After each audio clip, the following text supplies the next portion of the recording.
Hai adik-adik, jumpa lagi dengan Desi Edu, channel pendidikan. Alhamdulillah ya, kalian sudah memasuki subtema 2 pembelajaran 1 pada kelas 6 SD pada subtema hewan sahabatku.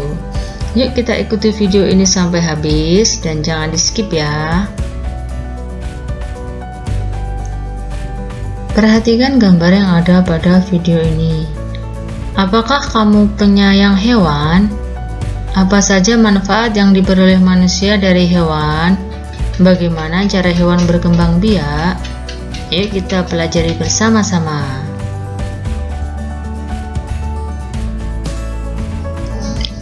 Negara-negara di Asia Tenggara memiliki banyak jenis hewan. Beberapa di antaranya ada yang dijadikan sebagai makanan, simbol negara, atau dijadikan binatang peliharaan. Baca teks berikut dan amatilah gambarnya. Kalian bisa mempause video ini supaya kalian bisa membaca dengan jelas, atau kalian bisa membuka buku tulis kamu pada halaman 62 dan 63 untuk mendapatkan bacaan tersebut. Amatilah gambar dan lengkapilah diagrammu dengan hewan-hewan berikut. Kelompokkan hewan-hewan yang ada di dalam teks yang kamu temukan ke dalam diagram Venn. Kemudian berdasarkan ke dalam diagram Venn berdasarkan cara perkembangbiakannya. Di situ ada beberapa binatang, ada binatang kura-kura, ikan, burung, sapi, ayam, banyak sekali ya binatangnya yang ada pada gambar. Nah, di situ bisa kalian simak beberapa binatang tadi digolongkan sesuai dengan perkembangbiakannya. Ada yang secara beranak, bertelur, beranak, dan bertelur. Kalian bisa melihat pada video ini ya. Hewan yang berkembang biak secara beranak itu hewan apa saja? Hewan yang berkembang biak dengan cara bertelur itu hewan apa saja? Dan hewan apa saja yang berkembang biak dengan cara beranak dan bertelur?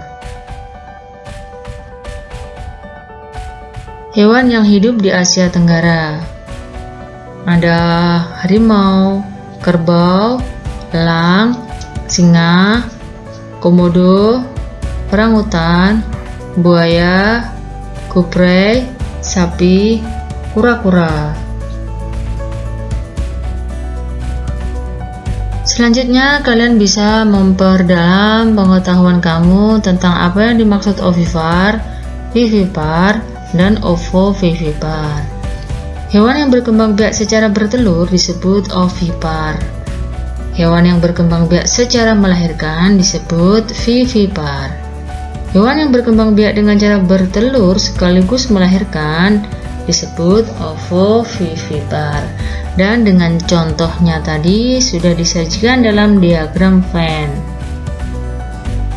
Kalian juga bisa mempelajari ciri-ciri hewan yang berkembang biak dengan ovipar, vivipar, dan ovovivipar. Untuk lebih jelasnya, kalian bisa mempause video ini atau bisa membaca pada buku tematik kalian pada halaman 65. Coba identifikasi cara perkembangbiakan hewan di lingkungan sekitarmu. Isilah dengan tabel berikut. Kalian bisa menuliskan nama-nama hewan yang ada di sekitar kalian dengan mengelompokkan cara perkembangbiakannya. Ada yang ovipar, vivipar, dan ovovivipar. Manfaat perkembangbiakan secara ovipar. Manfaat perkembangbiakan secara vivipar. Bisa kalian baca pada slide ini dengan cara mempause video ini untuk menambah pengetahuan kamu manfaat apa saja dari perkembangbiakan ovipar dan vivipar. Ayo membaca. Potensi ekonomi negara-negara anggota ASEAN. Kawasan Asia Tenggara terletak pada jalur perdagangan dunia. Kawasan ini menjadi jembatan antara Eropa dan Asia Timur. Oleh karena itu, Asia Tenggara menjadi wilayah pesaing bagi pihak-pihak yang ingin memanfaatkan kedudukan strategis kawasan ini. ASEAN berperan sebagai wadah untuk menghindari persengketaan yang timbul. Dengan posisi yang strategis, di setiap negara di kawasan Asia Tenggara memiliki kekayaan sumber daya yang menjadi kekuatan negara. Perhatikan pada gambar Brunei Darussalam. Negara itu terkenal dengan minyak bumi dan gas alam. Brunei menjadi negara di Asia Tenggara yang memiliki pendapatan tertinggi karena gas alamnya, sehingga dikenal dengan sebutan negara petrodolar. Pada Filipina adalah negara kepulauan yang mata pencahariannya sebagian besar penduduknya adalah pertanian. Filipina berhasil menjadi salah satu negara di dunia yang dapat membangun dan mengembangkan pertaniannya dengan baik. Di Filipina terdapat pusat penelitian padi unggul, yaitu di Los Banos. Beberapa produk unggulan hasil pertanian diekspor ke berbagai negara seperti nanas, padi, kelapa, dan gula. Perhatikan Indonesia. Sebagai negara kepulauan terbesar di kawasan ini, Indonesia memiliki ragam sumber daya alam yang sangat kaya. Banyak hal yang dapat dikembangkan untuk memperkuat perkembangan ekonomi Indonesia. Saat ini, Indonesia mengekspor minyak dan gas bumi, tekstil, dan produk-produk dari kayu.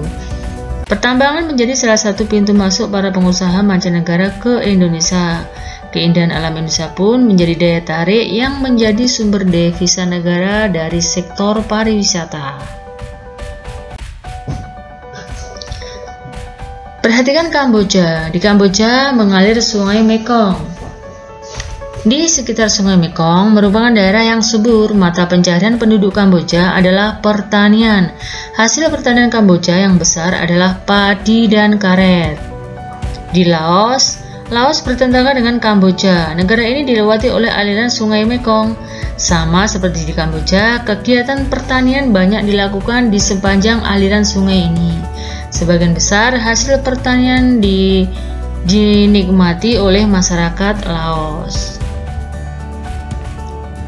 Di Malaysia, kegiatan ekonomi penduduk Malaysia adalah pertanian, pertambangan, dan perindustrian. Perdagangan internasional merupakan salah satu kegiatan ekonomi Malaysia yang mengalami pertumbuhan tercepat. Peralatan elektronik, minyak, dan gas bumi diekspor ke negara lain. Produk dari kayu, minyak sawit, karet, tekstil, sepatu, dan bahan-bahan kimia diperdagangkan di dunia internasional. Malaysia telah memproduksi mobil buatan sendiri dengan nama Proton. Selanjutnya Myanmar. Pada mata pencaharian utama penduduk Myanmar adalah pertanian, perkebunan, dan pertambangan. Padi merupakan hasil utama dari pertanian di sana.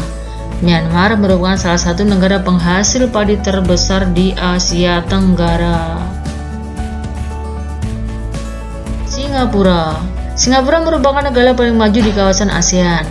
Letak Singapura sangat strategis. Saat ini Singapura menjadi negara transit teramai di Asia.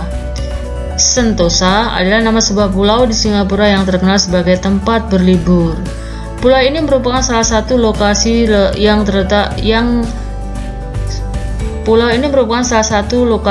terletaknya simbol negara Singapura Merlion. Thailand sering disebut sebagai lumbung padi di Asia Tenggara. Padi memang merupakan hasil pertanian terbesar di negara ini. Selain itu, perkebunan, kehutanan, pertambangan, dan juga industri merupakan kegiatan ekonomi penduduk Thailand. Saat ini, penghasilan utama penduduk Thailand adalah sektor pariwisata. Keunikan bangunan budaya di Thailand menjadi daya tarik tersendiri bagi wisatawan mancanegara. Pantai Pattaya merupakan salah satu tempat wisata yang terkenal di Thailand. Vietnam. Setelah pulih dari perang, Vietnam, negara ini mulai berkembang di berbagai sektor perekonomian. Pariwisata dan turis mendukung perkembangan ekonomi. Bidang pendukung lainnya seperti usaha jasa, bidang perhotelan, restoran, serta transportasi juga berkembang dengan pesat. Untuk melengkapi informasi tentang kedua negara tersebut, bandingkanlah negara-negara tersebut dari kehidupan ekonomi. Tulis hasilnya dalam bentuk diagram Venn seperti pada contoh gambar berikut ini. Selanjutnya, kamu bisa belajar bagaimana membuat kesimpulan dan teks laporan yang dibaca. Hari ini kamu akan belajar bagaimana membuat kesimpulan dari teks yang kamu dengar.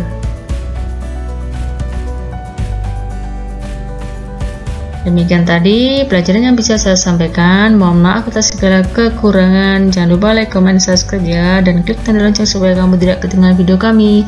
Aku akhiri. Wassalamualaikum warahmatullahi wabarakatuh.